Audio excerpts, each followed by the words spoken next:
En 1997, devant des dizaines de milliers de spectateurs, Michael Jackson tend la main à une jeune Française de 18 ans.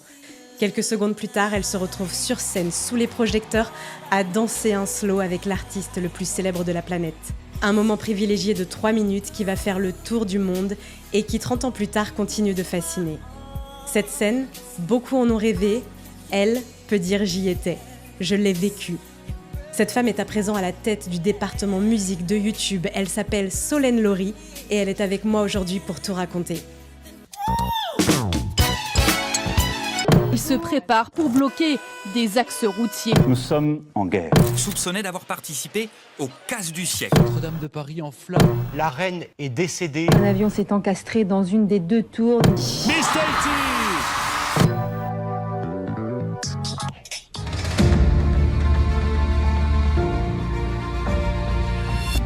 Bonjour Solène. Bonjour Marion. Merci beaucoup d'avoir accepté mon invitation. Avec Je plaisir. suis ravie de te recevoir. On va bien sûr parler de ce moment incroyable que tu as vécu, 6 juillet 1997. Ce moment où tu es montée sur scène avec Michael Jackson. On va parler de l'après et de comment peut-être cet instant a influencé ta vie ou pas. Mais avant, j'aimerais qu'on fasse connaissance avec la Solène de 18 ans. Celle d'avant, du coup, celle qui était fan de Michael Jackson. Comment ça t'est venu ? Est-ce que tu étais fan depuis toute petite ? Comment tu l'as découvert ?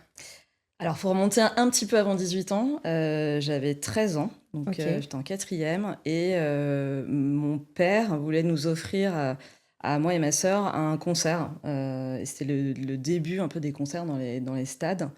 J'habitais à Bordeaux. Mhm. Et il nous avait donné le choix entre Dire Straits et Michael Jackson, Ah ouais. qui Sympa, jouait papa. à Toulouse. Ok. Donc, on a choisi Michael Jackson et donc c'était mon premier concert. En fait, j'avais jamais vu un artiste performer avant ce concert-là. Et quel concert! Donc, c'était le Dangerous Tour. Et j'ai découvert, j'ai été éblouie, je pense, pendant 2 heures. Et tout a commencé à ce moment-là. Et tes parents, ton père par exemple était fan, ils étaient Mon pas, f- pas mon- pas plus que ça. Mon père n'était pas fan spécifiquement, mais à l'époque, c'était 93. Michael Jackson, c'était un phénomène Ouais. mondial. Ça l'est toujours. Mais c'était le début, enfin vraiment la pop star, le king of pop. Donc tous les gens le connaissaient. Et puis ses concerts, c'était un événement en France. Donc je pense que mes parents étaient aussi ravis d'aller voir le phénomène sur scène, quoi. Donc Michael rentre dans ta vie à tes 13 ans. Ouais. Et alors là, à partir de ce moment-là, ça va être quoi ? Ça va être fanatitude à mort. Alors, ça monte de façon crescendo, c'est-à-dire de 13 à 15 ans, on va dire. J'ai commencé à m'intéresser à toute sa discographie, donc à acheter ses albums, à les écouter en boucle dans ma chambre, à acheter des magazines, découper les magazines de tous les articles qui mentionnaient son nom. Et commencer à construire même mon réseau d'amis à travers la fanatitude. Et comment tu faisais ? Parce qu'il n'y avait pas les réseaux à cette époque. Alors, au début, c'était au collège. J'avais 2 copines, on était commençait à être ultra fans toutes les 3, donc on s'échangeait les magazines, voilà, ça commence comme ça. Et ensuite, c'est par le magazine Black and White, qui, à l'époque, était vraiment notre référence pour les fans. C'était un trimestriel. Il y avait une section où on pouvait envoyer mettre des petites annonces pour rencontrer d'autres fans. Ok. Et donc, grâce à ce magazine, moi, j'ai eu mon annonce qui a été publiée, j'ai répondu à des annonces et j'ai commencé à passer, en fait, beaucoup de temps à communiquer avec d'autres fans, avec du courrier, quoi, avec une lettre. On écrivait des lettres, on mettait des timbres, et voilà, parce qu'il n'y avait pas les réseaux sociaux, il n'y avait Bah pas oui. Internet. Mais c'était vraiment notre lien. Et puis Black and White, tous les trimestres, c'était un événement quand ce magazine sortait. Mhm. Et puis, voilà, de fil en aiguille, et puis je pense quand je suis rentrée dans l'adolescence, il y a quelque chose qui s'est quand même passé, et c'est devenu le centre de ma vie. C'est ça, t'avais plus Ouais. d'autres centres d'intérêt en fait. Non. Tout tournait autour de Michael. Tout tournait autour de Michael, surtout sur ma période lycée. C'était une obsession. Donc, Et tes parents, ils flippaient pas, ils te disaient pas c'est too much, calmos. J'avais un peu mis toute la famille au diapason de Michael. C'est-à-dire que ma mère, il y avait une cassette dans le magnétoscope qui était prête à enregistrer tout ce qui passait à la télévision si jamais il y avait un extrait de lui qui passait aux informations, par exemple. Ok. Je faisais des classeurs, ma chambre a été recouverte évidemment à ce moment-là de posters. Mon petit frère, je crois que c'est son premier carnaval, il s'est déguisé en Michael Jackson. Ah oui, il te suivait en fait. Hein, il me suivait, ouais. Il y avait de la bienveillance quand même. T'as pas lâché tes études, enfin le bac et tout, t'as réussi quand même à t'accrocher. Alors, je pense que c'est l'élément qui a fait que mes parents, déjà, ne m'ont pas envoyé chez le psy. Moi, je suis maman maintenant. Oui. Je pense que je me serais interrogée quand même à ce moment-là. C'est que le fait que je continuais à bien travailler à l'école. J'ai toujours été plutôt une bonne élève. Et ça les rassurait. Et je pense que c'est l'élément qui a fait qu'ils m'ont fait confiance et un peu accompagné dans mon délire, parce que c'était vraiment, ça prenait, c'était 100% de ma vie. Et puis, je pense qu'encore une fois, il y a quand même un lien avec l'adolescence. Et c'est ce que tu aimais, bon, j'imagine sa musique, c'était le personnage aussi, ce qu'il dégageait, c'était ce qu'il disait à l'époque, c'était quoi? Tu t'identifiais, enfin, qu'est-ce qui te plaisait? Alors, en premier lieu, c'est l'artistique, enfin, c'est l'artiste qu'il était, et ce qu'il proposait au monde, à travers la danse, la musique. Je pense la personne qu'il incarnait, sa gentillesse, des messages aussi positifs pour le monde. Enfin, c'est ce qu'il essayait en tout cas de partager. Et je l'adorais, quoi. Mais je voulais pas me marier avec lui. T'étais pas amoureuse? Non, j'étais pas amoureuse. D'ailleurs, j'ai quand même été au lycée amoureuse 2-3 fois d'autres personnes. J'étais pas en couple. Mais, il prenait quand même une telle place dans ma vie que j'ai pas eu une adolescence, où j'ai pas été une lycéenne, on va dire, traditionnelle. Et il y a un moment qui t'a rendu encore plus extrême, si on peut dire, avec Michael, c'est un concert à Paris, où tu allais avec une amie, au Parc des Princes, c'est ça, et qui, elle, a eu la chance de s'approcher de lui. Est-ce que tu peux nous raconter ce moment qui a quand même... ça a été un tournant un petit peu, parce qu'après, ça a développé cette obsession de vouloir monter sur scène avec lui. Hein. Ouais, complètement. Donc, on est en 97, donc je passe mon bac. D'accord, donc ça fait 4 ans que t'es fan, voilà. Ok. C'était quand même l'élément important. Et Michael avait annoncé le History Tour. Donc il revenait, ça faisait 5 ans qu'il n'était pas monté sur scène, il revenait en Europe.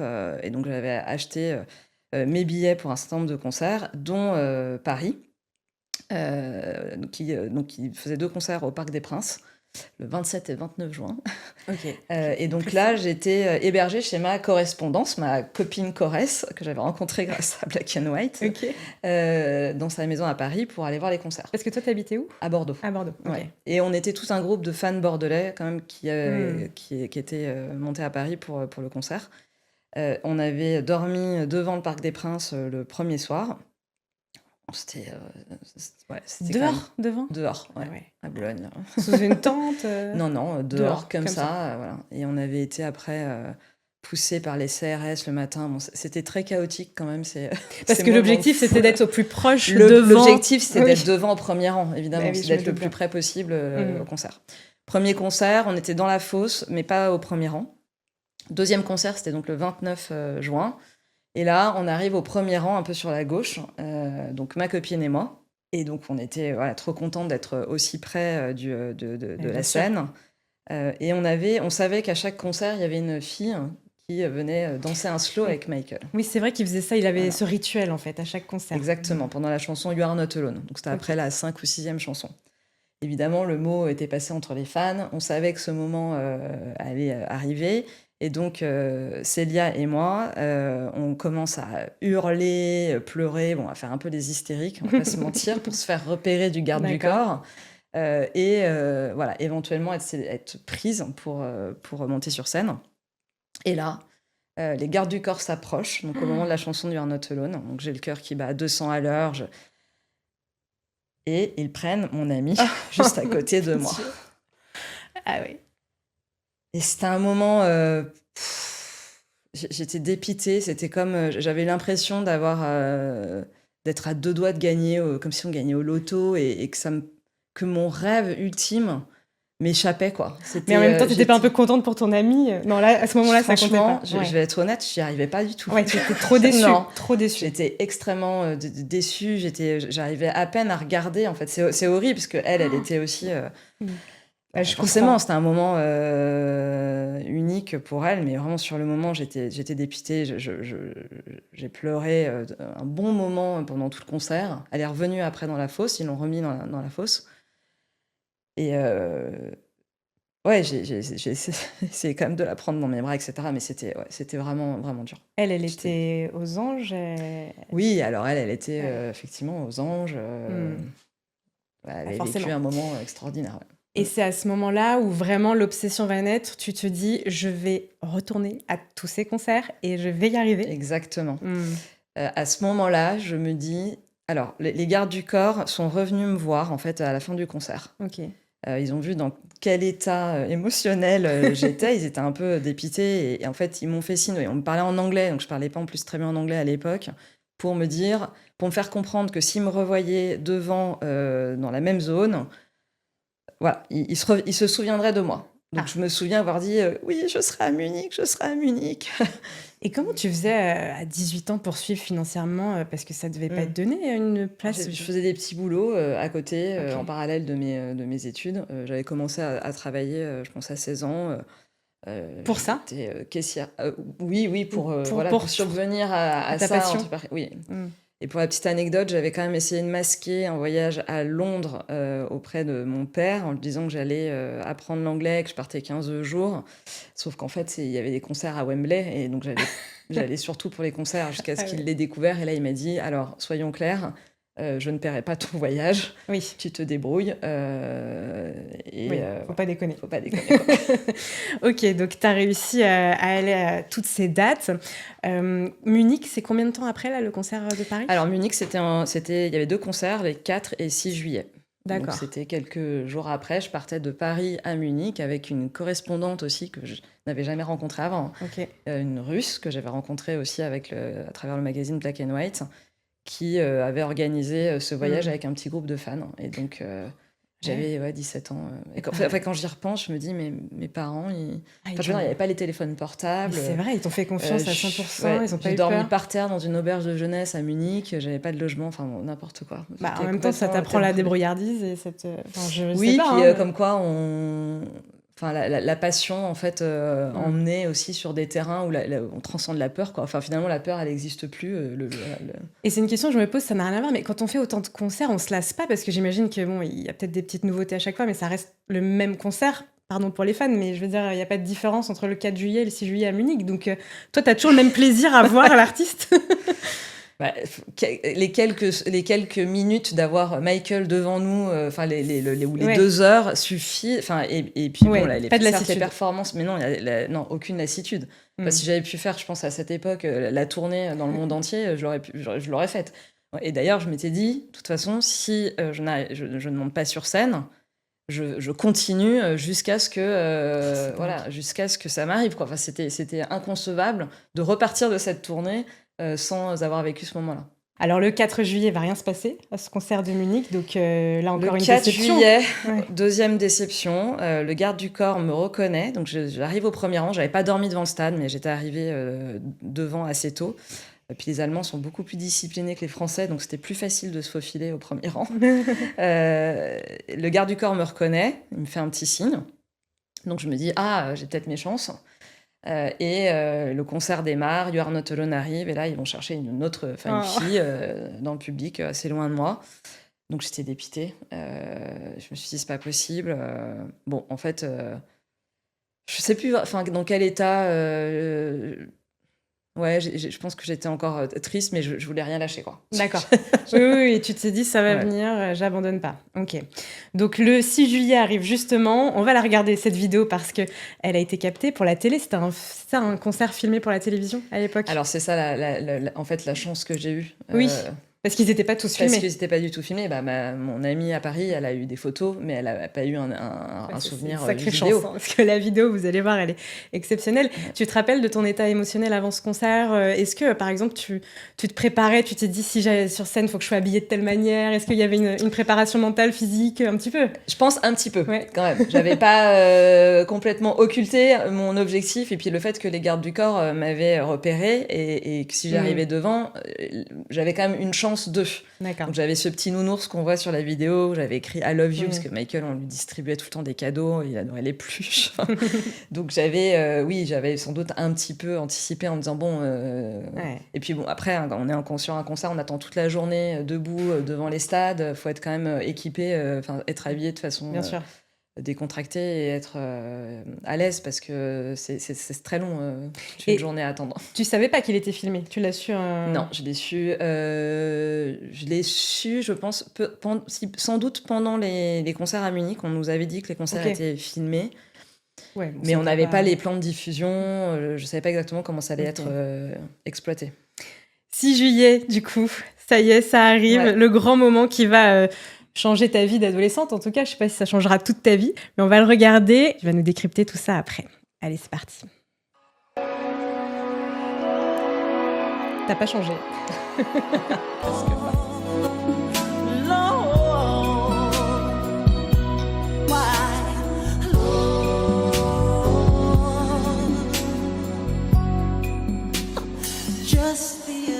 Ah, tu te jettes sur lui.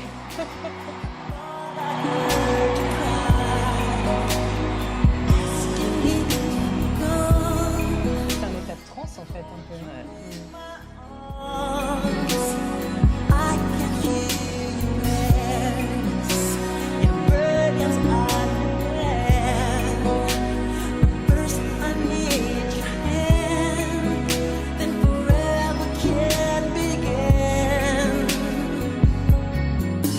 Every day I say it and ask myself, how did I survive? Something must in my head and says that you're not alone. I am here with you, though you're far away. I am here to stay. You are not alone. I am here with you, though far apart. You're always Et là, tu veux pas partir. Alors, bon, c'est incroyable. En plus, c'est extrêmement bien filmé. Je veux dire, en plus, même pour l'époque. Je veux dire, la vidéo, Oui, elle c'est est, vrai. elle est géniale. Alors, qu'est-ce qui se passe? Déjà, quand est-ce que tu comprends qu'on va venir te récupérer? Est-ce que tu vois un signe de Michael? C'est l'agent de sécu? Qu'est-ce qui se passe? Alors, Michael, non, c'est vraiment ses gardes du corps Qui choisissent. et le caméraman qui choisissaient. Et oui, ils viennent devant moi, 30 secondes peut-être avant de me sortir de la foule. Ok. Donc là, je pense que je comprends. Enfin, je sais que ça y est, ça va se passer, quoi. Waouh. Et mon qu'est-ce que rêve tu va devenir ressens là, à ce réalité. moment-là? Tu aurais pu tomber dans les pommes, tu aurais pu avoir je sais pas, trop Ouais, d'émotions. Je pense c'est ce qu'on voit dans la vidéo. Je suis en transe, en fait. Je suis en Direct, transe ouais. et T'as même pas de stress en fait, t'es vraiment tout de j'ai suite. aucun stress. Alors, je réalise pas du tout que je vais monter sur une scène avec 80 000 personnes qui vont avoir les yeux rivés sur cette scène. Et encore On voit, moins tu que c'est cours en filmé. plus, c'est l'euphorie Encore totale. moins c'est que c'est filmé. En fait, l'objectif, c'est vraiment de le prendre dans mes bras. Et en fait, c'est que de l'amour, quoi. Enfin, c'est de l'amour, de l'amour transcendé. Ouais, tu vis le moment à Je vis fond. le moment à fond, je suis dans le moment présent et Tu as des souvenirs sensoriels de cet instant? Alors j'imagine le bruit, la lumière, peut-être son odeur. Enfin, qu'est-ce que tu peux nous décrire? j'ai souvenir de son odeur, il sentait extrêmement bon, de sentait ses quoi? cheveux, Il je sais sentait pas, le il y avait parfum? ses cheveux Ouais. qui me il sentait le parfum, ouais, un parfum très doux, très bon. Je l'entendais chanter quand même au micro. Mhm. Ah, il chantait du coup. Ouais, il chantait, ouais. Ouais. Parce qu'on voit pas du coup comme ils ont remis une. Oui, ça aurait pu être un bah, petit je pense parce que playback. bon, en même temps, je hurlais I love you aussi. Ouais. Je- Ouais. Mais il chantait. Je sens ses cheveux. Je sais pas, dans mes mains, Ok. et puis ouais, ce moment de transe, d'extase, Et il te parle pas du coup s'il chante, vous échangez pas? Non. Toi, par contre, tu lui dis I love you. Moi, je lui dis I love you, I love you. Ouais. C'est le détail qui t'a le plus surpris, c'est son odeur, tu dirais? Ouais, son odeur et aussi dans son corporel, et on le voit je crois qu'on le voit dans la vidéo, il était Oui. il était actif, je veux dire, il m'a pris dans ses bras lui aussi, il avait pas peur, quoi, il était pas Oui. ce qu'on peut imaginer Michael Oui. Jackson un peu chétif. Non, là, Et c'est ça que je voulais te demander, il le faisait à chaque fois ça, ou c'est avec toi plus particulièrement? Il était aussi investi avec ouais, toutes je les pense qu'il femmes? était investi à chaque avec tu l'as pas chaque, senti plus fan, touché, après chacune réagissait aussi à sa manière et différemment. Et d'ailleurs, celle de Munich du 4 juillet, je pense qu'elle a été sans doute de mémoire un peu moins expressive que moi j'ai pu l'être. Et ils l'ont pas sélectionnée dans la vidéo finale du concert parce qu'ils ont fait un montage entre le concert du D'accord. 4 et le concert du 6. Ah oui, d'accord. Ouais, en même temps, toi, tu as été parfaite pour décrire l'amour qu'on pouvait porter à Michael à ce moment-là. Tu dirais que ce moment, il était comme tu l'avais rêvé, ou encore mieux, ou moins bien? Je pense qu'il était encore mieux. Il était encore mieux. J'étais totalement dans le moment présent, dans une forme de transcendance, d'amour. C'était mon rêve qui devenait réalité. Bien sûr. Mais Ouais. on pourrait penser que justement cette transe t'empêche justement de bien réaliser ce qui se passe et de bien vivre ton moment. Mais non, toi, t'en as profité à 100% en fait. Ouais, j'en ai profité et je pense qu'être dans le moment présent, finalement, il n'y a rien de tel que Ouais, tu t'es pas dit oh, profiter, quoi. tous ces gens qui me regardent. Non, pas du tout. Alors, vraiment, absolument T'as pas pas réalisé. Je veux dire, aujourd'hui, si je dois monter sur scène et Ouais, je suis face à un public, voilà, j'ai toujours un moment un peu le cœur qui commence à battre. Enfin, là, pas du tout. Enfin, vraiment, je suis complètement dans mon rêve et le moment avec lui, quoi. Et on voit donc que l'agent de sécu te coupe un peu de ce rêve. Hein. Ouais. T'es pas très contente, tu te débats, tu veux pas partir. Qu'est-ce qu'il fait de toi après? Il te remet dans la fosse? Ouais. D'accord. Ouais. Ok. Bon, j'ai fait le tour par derrière de la scène. Ça, je m'en souviens pas très bien. Mais ils me remettent dans la fosse, ouais. Et donc là, tu finis le concert. Et là, je finis le concert. Alors, tous les fans voulaient me toucher mon t-shirt. J'avais des marques de maquillage sur le t-shirt. Ah bah oui, t'es maquillée, bien sûr. Ouais. Et donc, tous les fans voulaient me toucher. On était assez émus aussi autour de moi. Après ce soir-là, donc tu rentres à l'auberge, c'est ça? Je rentre à l'auberge de jeunesse, ouais. Et tu redescends, t'arrives à dormir? J'ai eu un moment j'ai bien plané quand même. T'as plané, ouais. J'avais hâte de raconter à mes parents que j'avais réalisé mon rêve. Vraiment, c'était Ils t'ont cru? Alors, ils m'ont cru, mais je pense qu'ils ont compris, enfin, ils ont réalisé quand ils ont vu le concert qui a été diffusé sur Canal+ quelques mois plus tard, où là, je pense qu'ils étaient vraiment scotchés. Et toi, quand tu t'es vue, qu'est-ce qui s'est passé dans ta tête? Tu t'es reconnue? Ouais, c'était émouvant. Déjà, je savais pas si c'est moi qui allais être sélectionnée, puisqu'il y avait eu, on savait que le concert avait été filmé le 4 juillet et le 6 juillet. Donc, il y avait une inconnue, savoir est-ce que c'était mon moment qui allait être sélectionné par les équipes. Et oui, forcément, j'ai été très, très, très, très émue. Et après, c'est très étrange aussi de voir cette scène avec un regard extérieur de téléspectateur et de plus être dans le moment. Enfin, voilà, il y a quelque chose d'assez étrange. Mais j'étais contente de pouvoir... d'avoir une trace, non? D'avoir une trace, de pouvoir montrer aussi à mon entourage, à mes amis, de dire que tous les rêves étaient possibles dans la vie et que voilà, fallait rien lâcher, il fallait y croire, quoi. C'était un peu le... Tu as dû la regarder des centaines de fois, cette vidéo, non? Alors, je l'ai regardée parce que souvent, les gens me demandaient ou... Oui. Je l'ai pas regardé moi pour me regarder personnellement. Ouais, mais pour revivre, non, Oui, parce qu'en plus, je pense que j'avais envie de garder les images que moi j'avais gravées dans ma tête du moment. Et forcément, la vidéo, il y a une dissociation. Oui, et ça t'a pas... Alors après, on pourrait se dire, ça y est, tu as atteint ton objectif, ton rêve final, j'arrête de le suivre. Non, toi, tu me disais en off, t'as continué après à essayer de le rencontrer, à forcer un peu le destin, et tu l'as d'ailleurs revu. J'ai continué à le suivre. J'ai continué à aller à d'autres concerts. Je suis allée à Londres, en Espagne. Ouais, ça a continué à faire partie de ma vie pendant encore 1 ou 2 ans. Donc, mon premier petit ami, c'était un fan de Michael Jackson. Mes amis, mon entourage, c'était des fans de Michael Jackson. Ouais, c'est ça. Et j'allais souvent à Disneyland attendre devant son hôtel parce qu'il venait souvent à Disneyland Paris pour apercevoir une main, un chapeau.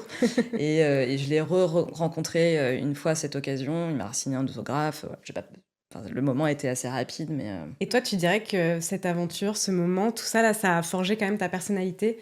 Ça a changé, qu'il y a eu un avant, un après? Alors, tu vas nous dire si ça a influencé ta vie professionnelle. Je pense que oui, parce qu'on va en parler. Mais est-ce que tu as senti le avant-après? J'avais un sentiment d'accomplissement. Vraiment de me dire, bon, j'ai réalisé mon rêve, quoi. Et le sentiment que tout allait être possible dans ma vie. Ouais, ça t'a donné confiance, en fait. Ça m'a donné confiance, ça m'a donné... De par l'histoire que je viens de vous raconter, le sentiment qu'il faut faire confiance aux événements et en la vie, parce que tout arrive pour une bonne raison. Finalement, je me suis dit, mais tant mieux de ne pas être montée sur scène à Paris, parce que moi, j'ai eu cette chance extraordinaire d'avoir les images voilà, qui m'ont suivie après voilà, pour le reste de ma vie. Et tu mentionnes la carrière professionnelle, je le raconterai, mais faire confiance aux événements qui nous arrivent et voilà, avoir cette foi quand on a vraiment Quand on y croit, en fait. envie, quand Ouais. on y croit. Je pense que c'est presque plus qu'y croire, hein. Il y avait tout mon corps, toute mon âme qui était engagée dans ce projet. Oui. Et Il fallait que ça Et il arrive. fallait que ça arrive. Et c'est en même arrivé. temps, si c'était pas arrivé, la chute aurait pu être très compliquée. Quand tu consacres toute ta vie à quelque chose et qu'au final c'est un échec, alors c'est un risque, hein. Ça n'a pas été le cas, mais c'est vrai que ça aurait pu transformer ta vie dans l'autre sens aussi, tu vois. Oui, après, tous les fans qui étaient dans mon entourage et qui étaient des amis, ont tous, au final, l'ont rencontré. Ont eu leur moment. Ont eu leur moment. Ok, Personne n'a été. d'accord. Ouais, personne enfin, leur rêve a été réalisé à différents. Il y en a même qui ont passé du temps à Neverland avec Ouais. lui dans sa maison. Enfin, Mm. bon, après, ça montait un peu crescendo aussi, hein. C'était.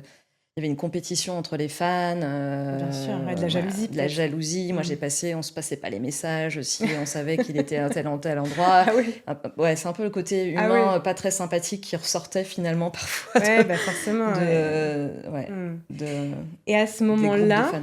tu avais déjà projeté de travailler dans l'univers de la musique ou tu voulais faire autre chose? Ouais, je pense que alors, clairement, avec cette passion que j'ai nourri l'idée de travailler dans le divertissement et dans la musique, sachant que je ne suis pas musicienne, je chante extrêmement faux, enfin, pas du tout. Pas de Pas des prédisposition. parents, pas de Mm. prédisposition, hormis ce moment d'adolescence autour de cette passion autour de Michael Jackson, qui m'a donné l'envie de travailler dans cette industrie. Après, quoi, comment? Alors, mon rêve, c'était de travailler quand même pour la maison de disques de Michael Jackson, parce que d'être allié à la fois sa passion Bien sûr. et un travail et pouvoir voilà, gagner sa vie, c'est génial. C'est en fait, c'est pas travailler, enfin, c'est juste s'amuser et continuer. Donc, c'est un peu dans cet état d'esprit-là que j'ai piloté mes études et mes recherches après de job. Et oui, j'avais très envie de travailler dans l'industrie musicale, et notamment chez Sony Music, qui était la maison de disques de Michael. C'était, voilà. Donc, t'as J'ai fait une école de commerce, C'est ça, à commerce. Paris. Donc, je suis partie de Bordeaux à Paris, entre autres parce que je savais qu'en étant à Paris, je serais plus proche des fans et de Michael. Ok. Au drame de ma maman qui espérait que enfin, elle voulait que je reste à Bordeaux et elle aurait aimé. Mais voilà, je suis partie à 19 ans et je suis rentrée dans cette école de commerce en région parisienne, et sur la première année, j'étais encore très fan, donc tout mon entourage était des fans de Michael Jackson. Et j'ai commencé voilà, mes études avec cette perspective, cette envie de travailler dans cette industrie. Et de travailler chez Sony Music, quoi. C'était mon rêve. Et ça s'est vite arrivé, tu me disais. Alors, en off, pas tant que ça, en fait. Ah ouais? J'ai fait des premiers stages chez des médias, chez M6, et non, j'ai envoyé des lettres de motivation pour faire des stages chez Sony Music, mais personne ne m'a Ouais. jamais répondu. Donc, Ouais. Et l'objectif Sony était loin encore. très loin. Ok. Ok. Mais il a fini par arriver, c'est ça qui est drôle. Il a dans la fini vie. par arriver. Ouais. Et puis là, aujourd'hui, on peut dire que tu as quand même un sacré poste. Tu vas nous raconter, mais juste, je sais donc moi que tu n'es plus autant fan de Michael aujourd'hui. À partir de quel moment ça a décliné et pour quelle raison? Eh ben, paradoxalement, c'est quand je suis arrivée à Paris et que j'ai commencé mes études en école de commerce, que j'ai quand même réalisé que j'avais sans doute perdu une part de moi dans cette passion poussée à l'extrême. Encore une fois, sans doute liée aussi à des dispositions psychologiques de l'adolescence. Et j'ai redécouvert ce que c'était que socialiser avec des amis non fans. Oui, c'est ça. Et j'ai eu tout d'un coup l'envie de me retrouver en fait pleinement en dehors de cette passion. Et un peu du jour au lendemain, quand même, j'ai mis tout ça de côté pour revenir à moi et me retrouver pleinement. Et finalement, la vie en école des commerces, il y a beaucoup de fêtes. Oui, voilà. Euh, En fait, t'as c'est- reconnecté au réel J'ai un peu. reconnecté au réel, complètement. Ok. J'ai reconnecté au réel, j'ai reconnecté avec la socialisation, on va dire, normale. Mm. Euh, et j'ai vraiment un peu mis tout ça de côté parce que j'étais quand même arrivée dans ma chambre d'étudiante en école de commerce, j'avais mis mes posters partout Ah ouais. dans mon studio. Et ma promo, enfin les gens me regardaient un petit peu quand même. Ouais, c'est qui celle-là? C'est qui celle-là? Mais paradoxalement, Je m'en fichais, hein, c'était pas le sujet du regard Oui. des autres, mais simplement, j'ai redécouvert la fête, Bien sûr. l'envie d'être dans le réel. Et j'ai mis tout ça derrière moi. T'as mis tout ça derrière toi, mais par contre, l'envie de bosser chez Sony et de rester dans cette industrie n'est pas Complètement. partie. Non, Ouais. j'ai mis tout ça derrière moi, mais j'ai quand même continué. Je suis allée à New York voir son concert au Madison Square Garden, Ah oui. qui était. J'étais quand même encore étudiante en école de commerce. J'avais pas complètement clôturé la porte. Encore une fois, tout ça, ça vient un peu crescendo. Hmm.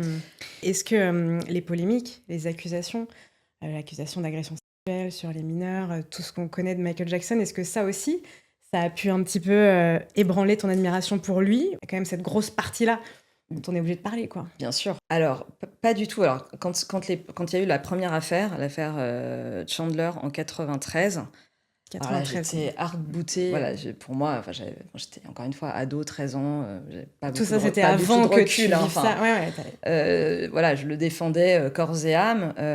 Bon, il s'avère, il y a eu une transaction financière avec la famille. Néanmoins, le procureur a essayé de poursuivre s'il y avait eu vraiment attentat. Et il n'a pas réussi, il n'a pas trouvé de preuves. Donc l'affaire, il a dû la clôturer. Et par ailleurs, en parallèle de ça, après on est aux États-Unis aussi, c'est un pays, je pense, très particulier dans la façon de gérer les affaires judiciaires. L'argent est un vrai moteur et aussi parfois entraîne en fait des situations où les gens vont provoquer quand même des situations. Oui, c'est-à-dire que tu te disais, ils l'ont piégé. Ils l'ont piégé, C'est un exactement. complot. Voilà. C'est un complot. D'ailleurs, ça a assez mal tourné pour cette famille. Je crois que le garçon en question a complètement coupé les ponts avec ses parents 2 ans plus tard. Enfin bon, bref. Donc Mais moi, à ils ont- l'époque, pour info, ils ont récolté 23 millions quand même. 23 de- millions. ouais. Le garçon a demandé son émancipation, je crois, à 15 ans. Il parle plus du tout à son père, qui était celui qui avait initié la plainte. Bon, encore une fois, je les connais pas personnellement. Mais alors, à 13 ans, voilà, j'étais la fan Oui. qui défendait Michael, évidemment. Et voilà, profondément, je pense que c'était c'était un enfant, en fait, dans sa tête. Ça, c'est toujours ta conviction intime pour toi? Ouais, je pense. Après, aujourd'hui, je suis maman, j'ai des enfants. Déjà, à quel moment je laisserais ma fille, ou mon fils, si j'en avais un, dormir avec un adulte il y a quelque chose quand même qui est pas. Oui, parce que c'est ce qu'on lui reprochait, c'est ce que lui, Oui. il se défendait de ça. Hein. Il disait, mais moi, je fais que dormir avec eux. Mais on lui disait, oui, mais déjà, il y a un souci Bon. de toxicité. Ça, c'est étrange. Ouais. Et les parents là-dedans. Moi, je laisse pas mes enfants dormir avec des adultes. Ouais. Enfin, Après, c'était voilà. Michael Jackson, et je pense que les parents étaient aussi. Ouais, bon. Il y a ce côté. C'est- Mais c'est vrai qu'on n'aura jamais le fin mot de l'histoire. Alors, il y a eu un procès quand même. Il y a eu un procès en 2005 où justement il y a eu une nouvelle plainte et là ils ont été au bout. Voilà, il n'y a pas eu de transaction financière. Il a été innocenté. Donc moi je veux aussi qu'on revienne à des éléments. La justice a parlé. Il y a eu des centaines de témoignages. Macaulay Culkin qui a passé énormément de temps avec Michael, redit aujourd'hui que voilà, lui, c'est absolument jamais rien passé. C'était son copain, quoi, c'était son pote. Bon, moi, je me tiens à ces décisions Oui, de justice. Après, j'ai pas. Il y a une très bonne série sur Netflix en ce moment sur ce procès, justement, et qui est très bien parce qu'on peut voir les témoignages des deux côtés. Toi, non, ça c'est vraiment quelque chose, ça n'a jamais influencé ton amour pour lui? Absolument pas, Ok. mais encore une fois, comme tu l'as redécrit, à partir de 20 ans, je suis passée un petit peu aussi à autre chose. Donc, C'est ça aussi, oui. Voilà, j'ai regardé tous les événements avec plus de recul. Et sa mort, quand tu l'as appris, Ouais. t'étais où? Tu t'en souviens? Je m'en souviens très bien. C'est une semaine horrible dans ma vie où j'ai eu que des mauvaises nouvelles. On venait de se séparer avec mon petit copain. J'étais partie avec ma valise chez une de mes meilleures amies, vivre avec elle dans son studio. Ma grand-mère était malade, il y avait toute une série Ouais. d'événements assez durs. Et là, le mercredi, j'apprends aux infos la mort de Michael. Et donc, évidemment, j'étais très touchée. J'avais l'impression qu'il n'y avait rien qui n'allait droit dans cette semaine. Non. Tu t'y attendais un petit peu, non? À ce que ça arrive un jour? Parce que c'est vrai que les dernières années ont été un peu compliquées. Les dernières années étaient compliquées, mais vraiment, je suivais, Ouais, je t'étais suivais plus dedans. j'étais plus T'étais plus dedans. dedans. Donc, D'accord. j'avais pas pris mes places pour aller voir This Is It. Donc, Ouais. je sais que certains fans vont hurler. Mais vraiment, j'avais comme tourné une page quand même. Mais pas, ça n'avait rien à voir avec Michael, c'était plus par rapport Oui, bien à sûr. moi. Mm. Voilà. Par rapport à moi et à la vie que j'étais en train de construire et qui n'était plus en lien avec cette passion. Cette fameuse théorie, parce que c'est vrai que Michael, c'est vraiment l'artiste qui nourrit tous les fantasmes. Hein. Et il y a une autre théorie qui est beaucoup évoquée, c'est qu'il serait pas mort. Ça, t'y as jamais cru? Bon, ouais. Non. Non. Ça m'intéresse peu. en ça fait, t'intéresse pas. ouais. Alors, ta situation aujourd'hui, justement. Donc, toi, tu es, si je résume, est-ce qu'on peut le dire comme ça, tu es un peu chef du département musique en France et en Europe, c'est ça? En France, Italie, Espagne, ouais, Europe du Sud. D'accord. Pour YouTube. Et alors, comment t'en es arrivé à ça et qu'est-ce que c'est ton quotidien? Ce qui est intéressant, je trouve, dans les leçons de vie, c'est que j'ai la sensation aujourd'hui d'exercer le métier que j'aurais rêvé exercer à 20 ans. Ouais, t'as Dans accompli un l'industrie deuxième rêve, quoi. musicale. Oui, voilà. Ouais. Alors, YouTube, ça n'existait pas quand j'avais 20 ans, donc je ne pouvais pas m'imaginer faire exercer la mission que j'exerce aujourd'hui. Mais dans mon imaginaire et là où je me voyais à 40 ans, voilà, c'était exactement là où je suis aujourd'hui.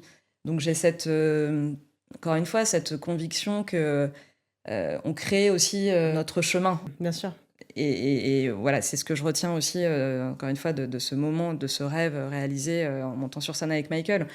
Et donc, pour la petite anecdote, avant d'arriver, de rejoindre YouTube, donc j'ai eu différents jobs, pas forcément à premier abord ce que je voulais exercer. Donc j'ai travaillé chez Skyrock, mais je vendais des espaces publicitaires, donc c'était pas forcément, c'était mon Éloigné, premier job. ouais. Skyrock, qui est une radio. Mm. C'était pas mon job rêvé, mais c'était déjà un premier pas quand même dans l'industrie du divertissement, de la radio, de la musique en France. Et puis j'ai commencé à ouvrir mon réseau professionnel à ce moment-là. Et j'ai lancé ensuite myspace.com en France, le site. Alors je sais pas si ça a parlé. Si, j'avais MySpace, Si t'avais moi. MySpace, Incroyable, bien Marion. sûr. Ouais. Ah, mais c'est La préhistoire des réseaux Mais c'est sociaux. ça, les prémices des réseaux sociaux. Les prémices des réseaux sociaux. Donc j'étais la première employée en France, c'était un site américain. On avait développé donc des premiers partenariats et notamment avec l'industrie musicale. On faisait des Dingue. écoutes d'albums en ligne, en streaming, Génial. pour les premières fois. Et puis c'est à ce moment-là que Spotify, Deezer sont arrivés aussi sur le marché et que l'écoute de la musique a été complètement transformée. Mm. Et MySpace, ça n'a pas duré très longtemps, ça a duré 3 ans. Ils ont fermé le bureau parce que Facebook venait d'arriver et que tous les gens migraient sur Facebook, c'était plus facile d'utilisation. Donc là, j'ai été licenciée. Et à ce moment-là, il y a un patron de chez Sony Music qui m'a approché et qui voulait me recruter. Sony, enfin. Enfin, Sony. Mais tu vois, je suis pas allée le C'est chercher. dingue, oui. C'est ça qui est. Et à ce moment-là, en plus, j'étais pas vraiment certaine. Il a fallu qu'il use d'arguments pour me convaincre, parce que l'industrie musicale était dans une période compliquée. Il y avait beaucoup de plans sociaux. Je devais faire face aux nouveaux modèles de consommation de la musique qui étaient ceux du streaming, mais les modèles économiques n'étaient pas encore installés. Il y avait beaucoup de licenciements. C'était pas une période très réjouissante pour travailler en maison de disque. Ouais, t'as hésité du coup. J'ai hésité. J'étais plus du tout. C'est fou, quoi. C'était plus du tout c'est mon rêve. Moi, je venais de passer 3 ans dans un site internet où la technologie était vraiment un des points clés. Et puis finalement, je me suis lancée et au moment de signer le contrat, je crois que c'est au moment où j'ai signé mon contrat de travail, je me dis oh là, c'est dingue quand même. En fait, je me voilà chez Sony Music, j'y suis. Donc la sensation qu'on manifeste notre vie, quoi. Enfin, on manifeste nos rêves, quoi qu'il arrive, mais faut être patient, il y a toujours un timing pour tout. Faut pas lâcher. Faut pas lâcher et en même temps, les choses arrivent au bon moment, quoi. T'es restée combien de temps, du coup, chez Sony? Je suis restée 6 ans. J'ai adoré mon expérience là-bas. J'ai appris aussi ce que c'était que accompagner des artistes dans leur art, dans la production de leur musique.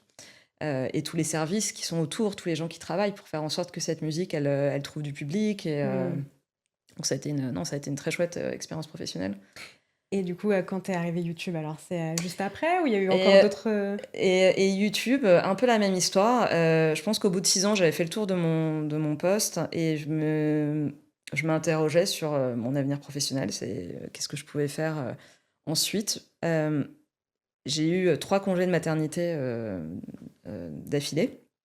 Donc j'étais dans mon 3e congé de maternité et j'ai reçu un appel pas longtemps après avoir accouché de ma 3e fille, d'un contact. Je pensais qu'il m'appelait pour me parler de boulot chez Sony.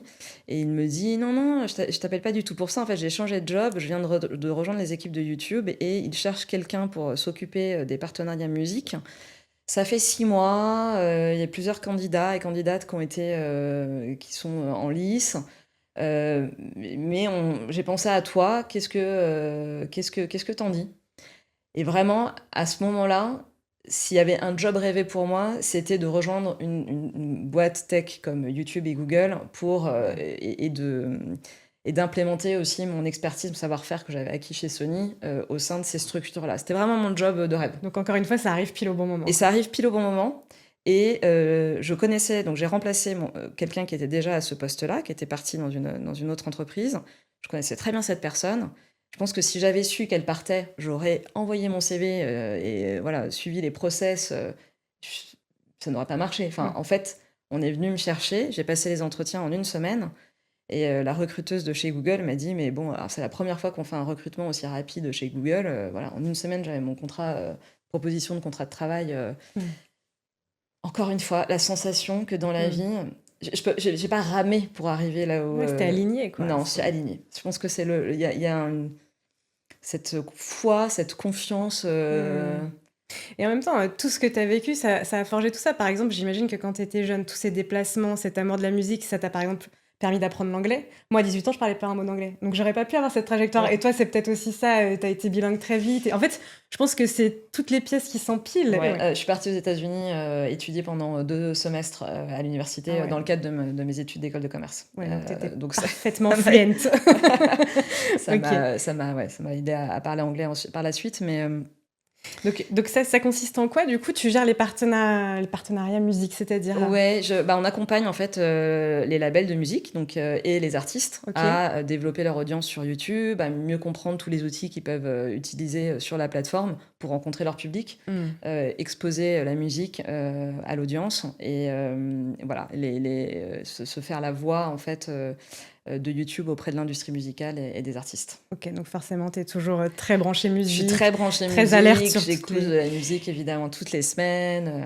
Est-ce que tu crois qu'un jour on aura un artiste qui sera au niveau de Michael? Il y a des artistes extraordinaires, il y en a eu de tout temps et il continue à en avoir. J'ai été voir Rosalia en concert à Paris il y a quelques temps. J'ai été époustouflée par son concert. Vraiment, j'ai ressenti beaucoup d'émotions comme ça faisait longtemps que j'avais pas ressenti lors d'un concert. Le nombre de contenus qui sont à disposition des gens sur les réseaux sociaux font que il y a moins ce phénomène de fans qui a pu exister dans les années 80 ou 90 avec les Beatles au démarrage et puis Madonna, Michael Jackson, Prince qui avait vraiment ces hordes de fans qui les suivaient corps et âme. J'ai la sensation que c'est un petit peu Taylor Swift, elle peut générer, mais ça n'a rien à voir avec ce que c'était dans les années 90. Et je pense que les réseaux sociaux et la façon aujourd'hui dont les gens interagissent avec les personnalités et les contenus font que y a cette fan-attitude. Parce qu'on a plus facilement accès à eux. Oui, sans doute. Voilà. Il y a moins l'imaginaire, il y a beaucoup moins d'imaginaire qui vient nourrir cette forme de passion. Et voilà, c'est l'ère d'aujourd'hui. Ouais, bien sûr. Mais il y a des artistes qui sont incroyables. Et moi, je suis toujours... j'ai une gratitude et je me sens extrêmement chanceuse de travailler voilà, pour eux et pour cette industrie. Tu voyages beaucoup en plus, j'imagine. Autant d'années après. Oui, je voyage beaucoup. Je vais en Italie la semaine prochaine. Beaucoup de concerts. Beaucoup de concerts. J'ai la chance d'être régulièrement, évidemment, invitée. Génial. Donc, non, c'est... Et là, si je regarde ta playlist, il y a encore du Michael dedans ou vraiment, il y a quoi dans ta playlist maintenant? Il y a évidemment du Michael. J'écoute aussi beaucoup de jeunes artistes, des artistes émergents. Ça fait partie de notre rôle aussi de les accompagner. Donc, Donc ça, c'est important. J'ai toujours eu personnellement des attraits pour la pop et notamment la pop américaine. Donc ça reste un de mes petits... voilà, j'ai adoré Britney Spears aussi après. Ok. Et comme je le mentionnais, l'album de Rosalia, pour moi, c'est c'est vraiment une... Ouais, c'est la dernière claque c'est la vraiment dernière musicale claque que tu as prise, c'est exactement ça? que je me suis mis en boucle. Ok. Et alors ça, attention, c'est une question, c'est de l'abstrait, hein. Attention. Si Michael revenait sur Terre, là, à l'espace d'une minute, tu as le droit de lui poser une question. Une seule, ou de lui dire quelque chose. Ce serait quoi? As-tu des regrets Pas mal. dans ta vie? Et si toi, tu pouvais... Voilà, ça répondra peut-être à la question oui, que tout bah, le monde du se coup, pose. Mais ouais, bien sûr. après, encore une fois, moi, j'essaie de... Il a partagé beaucoup de beaux messages voilà, à travers ses chansons et j'aimerais que les gens T'en souviens? retiennent ça aussi et se souviennent. Une de mes chansons favorites, c'est Man in the Mirror. Et voilà, le texte, il est... j'essaie de m'y référer même dans ma vie de tous les jours. C'est regarde-toi dans le miroir et apprends-toi à te connaître pour être une meilleure personne aussi au monde. Et ce sont les messages et ce que je retiens, ce que j'ai envie de retenir avant toute chose de C'est aussi son passage sur Terre. Et voilà. l'artiste qui a levé, je crois, le plus de fonds pour, avec un concert, hein, pour une œuvre caritative. C'est Avec incroyable. We Are the World. Ah ouais. Ouais. Donc, non, oui, effectivement, il y a tout ça derrière l'artiste, tu as raison de le mentionner. Et si toi, tu pouvais revenir en arrière et parler à la Solène de 18 ans, avant qu'elle vive ce moment, tu lui dirais quoi? Aie confiance. Fais confiance à la vie. Fais la confiance à la vie et voilà, pour toute la suite. J'ai pas fini, hein, donc j'essaie de garder ce mantra en moi. Mais fais confiance. Chaque événement arrive à point nommé pour une bonne raison. Vraiment, je crois vraiment à la signification et au bon timing des choses. C'est ce que tu dirais peut-être aux jeunes qui nous regardent, qui ont peut-être des rêves un peu comme toi, d'y aller, quoi, d'y croire. Et... Ouais, vraiment, je pense que dans la vie, tous les rêves sont réalisables. Voilà, il y a cette énergie qu'il faut pas avoir peur. Faut y croire, mais faut aussi être dans l'action. C'est-à-dire que si j'avais pas été à Munich, prendre ce train de nuit, traverser l'Europe à 17 ans pour dormir dans une auberge de jeunesse que je ne connaissais pas, je crois que j'avais même pas de lit, j'avais dormi par terre le premier soir, mais j'étais poussée par cette pulsion de vie, de passion, et c'est sans doute ça aussi le message que j'ai envie de faire passer, c'est croyant en vos rêves, ne faut pas se laisser envahir par la peur.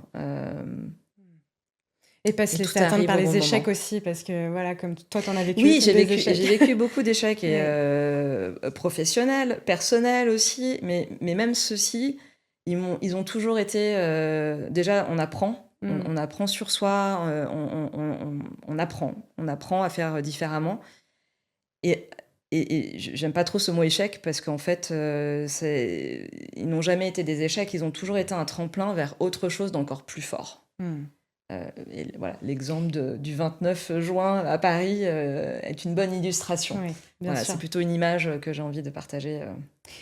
Et juste par curiosité, tes filles, elles sont fans de Michael Jackson? T'en as 3, tu me disais? Alors, j'en ai 3. La première, elle est très influencée par la musique que son père écoute. Il était batteur et très à fond sur le rock, le métal, etc. Et la deuxième, elle adore Michael. La troisième aussi. C'est la deuxième qui a été tout de suite plus attirée par sa musique. Mais j'ai mis du temps à À les convertir. Bah non, je voulais pas les convertir. Ah, tu voulais pas? Ouais, et puis même la vidéo, j'avais presque Ah, tu leur as pas montré tout un de peu suite? petite. Je me suis dit, elles vont se... Je peux pas C'est une comprendre folle, qu'est-ce que... maman. Ouais, c'est ça. Si, ouais, c'est maman. Alors, ce qui est marrant, c'est que maintenant, la vidéo, elle tourne dans le collège. Ah, génial. Souvent, on vient leur en parler. Il paraît que ta mère, elle a dansé avec Michael Jackson. On la voit sur la vidéo YouTube. Ouais, elles sont sur fières. la vidéo TikTok. Elles sont... Ouais, elles sont fières. Elles sont un peu... Ouais. Bah, je suis leur maman avant toute chose. Donc, Ouais, elles reconnaissent pas leur maman, que ouais, c'est un maintenant, petit elle peu s'est ça. posée, machin, elle se dit, mais qu'est-ce qui t'est arrivé? Ouais. Et toi, si jamais il y en a une qui développe une passion comme ça pour un artiste, tu serais peut-être un peu plus sur ses côtes que tes parents l'ont été, non? Oui, alors j'aimerais pouvoir être. Mes parents ils ont été quand même géniaux parce Ah bah, qu'ils c'est m'ont ouais. laissé m'exprimer. Ils ont laissé me pousser cette passion jusqu'au bout, quoi. Enfin, là où, franchement, je pense que beaucoup de parents auraient mis. Bon, voilà, j'avais pas des parents stressés. Ils n'étaient pas stressés à l'idée que je voyage seule. Mais voilà, je vois autour de moi. Aujourd'hui, on traque les enfants, on les localise avec leur téléphone portable, on veut savoir où est-ce qu'ils sont tout le temps. Enfin, alors moi, j'essaie de garder cet esprit-là dans la façon d'éduquer mes filles, c'est qu'elles soient libres et de ne pas être la mère voilà, angoissée, stressée par le monde, parce que moi, mes parents l'ont pas été, et ils m'ont donné une fière, enfin, ouais, ils m'ont accompagnée finalement dans cette passion qui était quand même un peu délirante. Enfin, après, je pense qu'il y avait aussi un aspect psychologique. Je me suis sans doute enfermée, ou en tout cas j'ai couru après cette passion et cet artiste pour oublier sans doute une part de moi. L'adolescence, c'est une période qui est compliquée. Mes parents ont divorcé à ce moment-là. Vraiment, j'avais 14 ans. Donc, Tu t'es réfugiée. est-ce qu'il y a... Voilà. Et sans doute qu'il y a eu quand même à un moment donné... Parce que ça prenait toute ma vie. Je comprenais pas que les gens puissent vivre, vraiment, sans lui. Sans cette passion. C'était... Je me disais que qu'est-ce que leur vie doit être ennuyeuse mais encore une fois, dans la tête d'une adolescente, quoi. Je concevais pas qu'on puisse vivre sans vivre voilà, la façon dont moi je vivais mon adolescence, qui était avec des moments émotionnels très forts, parce que on parle du concert et de ce moment-là, mais en fait, dès que je le voyais à la télévision, je hurlais dans le salon, ah, Michael, vite, faut que j'enregistre. Enfin, tout était hystérie. Ok, ouais. Oui, donc forcément, maintenant, si tu voyais l'une de tes filles dans cet état, tu te dirais, il y a peut-être quelque chose derrière à surveiller. Peut-être. Ok. Sans doute. Bah, écoute, c'était vraiment passionnant de t'entendre, et je crois qu'on a bien retenu le message, hein, croyez en vos rêves. Ouais. Ayez la niaque, tout arrive pour une bonne raison. Exactement. Vraiment génial. Est-ce qu'il y a un autre objectif que tu as envie d'atteindre maintenant, ou on a fait le tour des rêves? Est-ce qu'on est bon, ou est-ce qu'il en reste? Non, bien sûr, j'ai toujours des rêves, voilà, plus personnels. Professionnellement, t'es au max? Et professionnellement, où je suis très bien là où je suis. On verra où la suite nous emmène. Mais oui, je pense que là, vraiment, je suis très satisfaite de là où je suis et des équipes avec qui je travaille et de la mission qui est la mienne. Je me trouve très chanceuse. Donc ça, c'est... Et j'ai pas l'impression de travailler, en fait. Ça aussi, c'est chouette. C'est génial. C'est pas du travail, quoi. J'allie quand même voilà, une passion avec un métier qui me permet de bien vivre. Et donc, c'est très chouette. Merci beaucoup. Merci, J'ai adoré Marion. passer ce moment avec toi, et ça m'a donné envie de réécouter du Michael, ce que je vais faire dans un instant. À très bientôt. Merci, à bientôt. beaucoup.